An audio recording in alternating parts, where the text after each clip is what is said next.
Father. I'm talking about the us who falls on your face and call upon him with sincerity and truth. I'm talking about the us who done told the Father, I'm yours. Yeah. Praise you. That's the us I'm talking about. What is he saying in 2 Corinthians 1:9? 2 Corinthians 1:9 says, indeed, we had the sentence of death in ourselves, that we should not trust in ourselves. You notice I'm reading this second time. Who raises the dead? Who raises who? Somebody said me. Me. I was dead in my sins. Oh, you might not have been like Brother Johnson said. Y'all, some of y'all was dressed in white all your life. But see, I was not dressed in white all my life. I was filthy, dirty, unclean.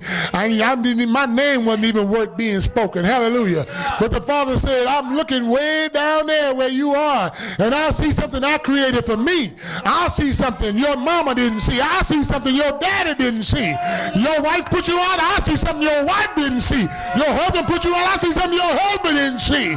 Your children don't want you. I see something your children didn't see. What did you see, Father? I saw you, who are made from the foundation of the world.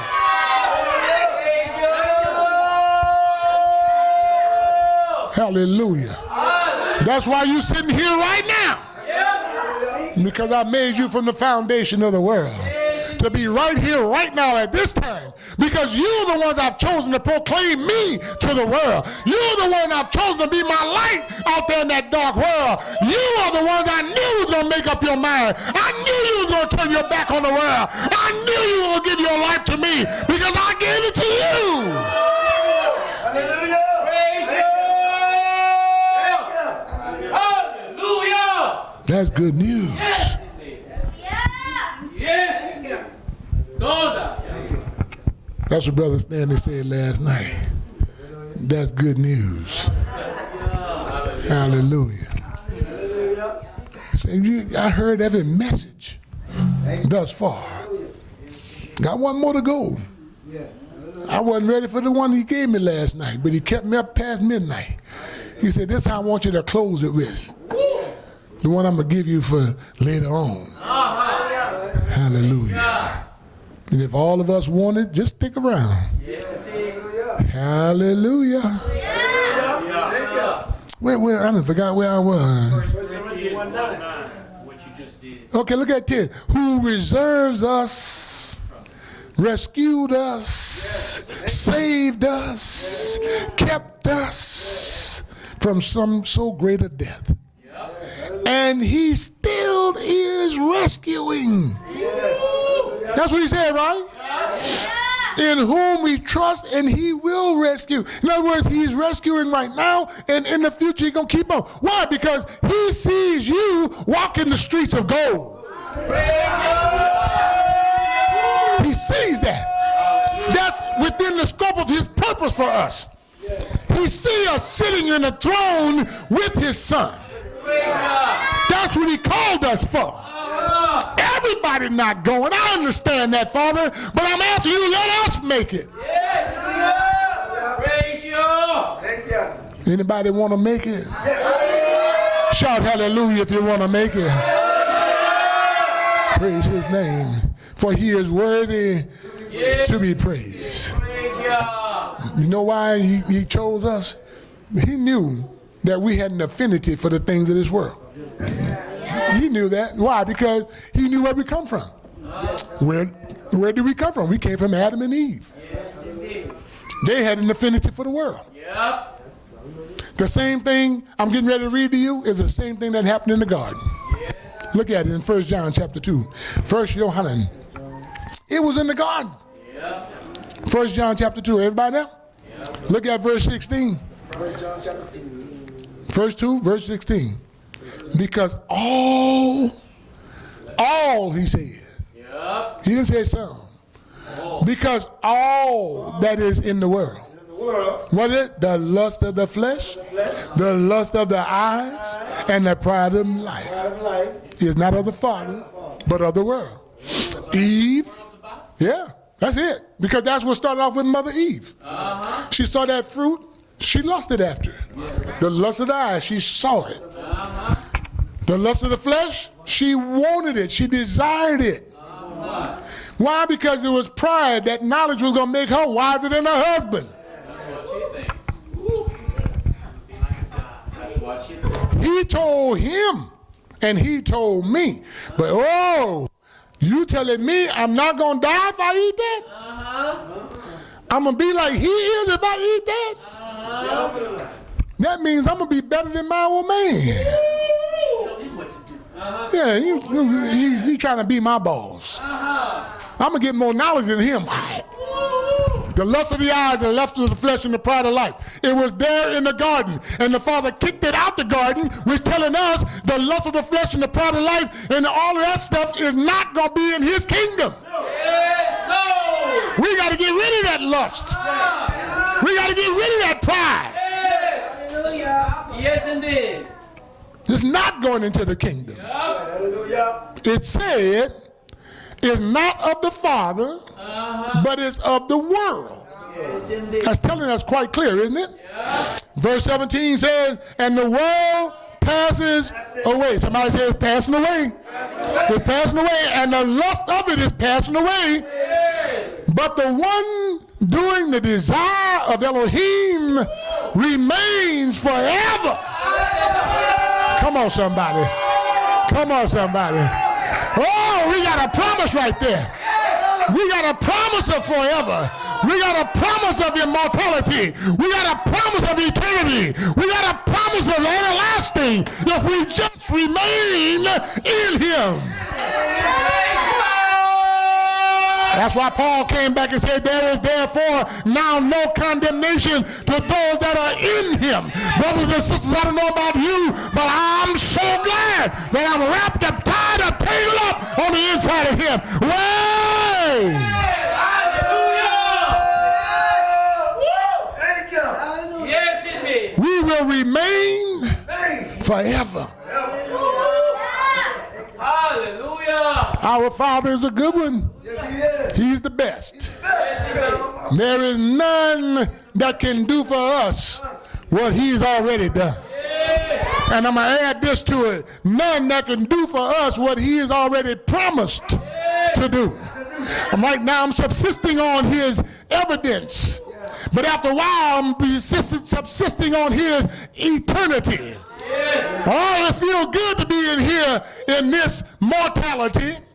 But there's coming a day we're going to take off mortality. And we're going to put on immortality. I don't know about you, but that day is coming closer and closer. I don't know about you, but I know he's going to be riding through the clouds of the air. I know he's going to come back with power.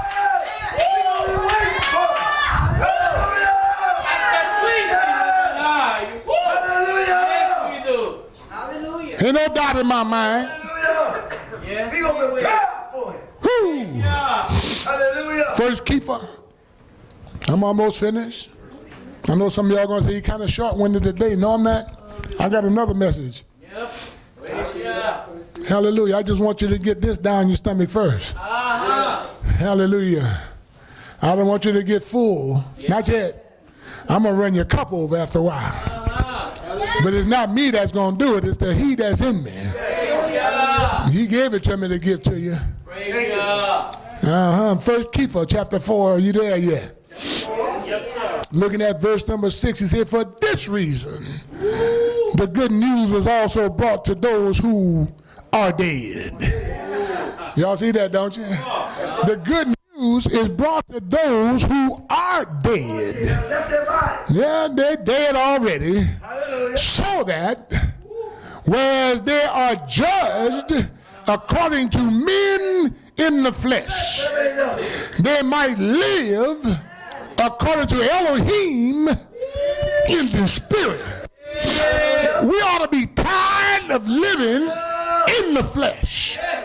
What do you mean, Brother Isaac? What I mean by that is we ought to be tired of living in our carnal mind, doing everything against the Father, because the carnal mind is enmity against him. The carnal mind is not subject to him, and neither indeed can it be. That's why you find people saying, I just can't do that. I can't keep the Sabbath. I can't stop eating my pork chop. I can't stop doing this and doing that. But I'm going to tell you why they can't. It's because they got a carnal mind. We got to have a spiritual mind. We got to have the mind of Yah on the inside of us. We got to have the same mind that was in Yahshua HaMashiach. We got to have the same mind that raises the dead. The same mind that casts out demons. The same mind. Hallelujah. Hallelujah. But the end of all. Yes, indeed. This was spoken of by Kepha while he was still here. Yes, indeed. Verse number 7, but the end of all has drawn near. Therefore, we need to be sober-minded and be attentive. Brother Johnson, the last fruit, the last piece of armor. And pray. Watch and pray. That's a part of our armor that we fighting with. Somebody in here need to start watching a little bit more. Now, mind you, now I'm not advocating that you watch me, unless you're watching the Messiah in me. Yes, that's a real word. Watch where your next step taking you. Watch where your attitude is getting you. Watch where your unforgiveness is going to get you. If you want to watch, I'm telling you what to watch. Watch where you talking about you got on my last nerve. Watch where that's going to get you. Watch where your pride going to get you. Just keep watching. But while you're watching, you need to be praying. Hallelujah. That what you're watching changes from what you see to what really is. Because everything you see is not reality. It's what you make it to be. Hallelujah. Some of us can look at that microphone and say, oh, that's a nice microphone. And somebody say, yeah, that's a good speaker. Because we don't see it the same way, but that don't mean you wrong and I'm wrong. Hallelujah. Everybody in here is not going to be converted the same way. If you do, I feel sorry if you get converted like me. Because that means you got to go through what I went through to be converted like me. Isn't that right? I wouldn't wish that on a dog, to go through what I went through to be where I am today. Praise Yah. I want the best for you. Let me say that one more time. Somebody didn't believe me. I said, I want the best for you.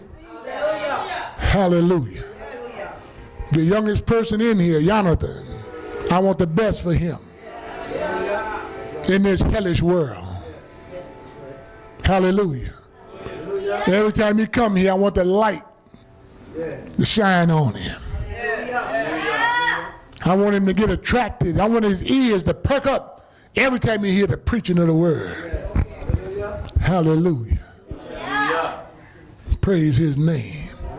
The Father is moving all over this house. And somebody in here feel like you want to touch him. You've been bleeding for a number of years. Wait, brother, what you talking about? You've been bleeding for a number of years. What you mean? What you mean? Your life been coming out of you to no avail. You've been losing your life, bleeding for years. Now, I'm not talking about physical blood, because life is in the blood. But we've been losing our life for that world. We need to touch him today. Because we're getting ready to come out of unleavened bread.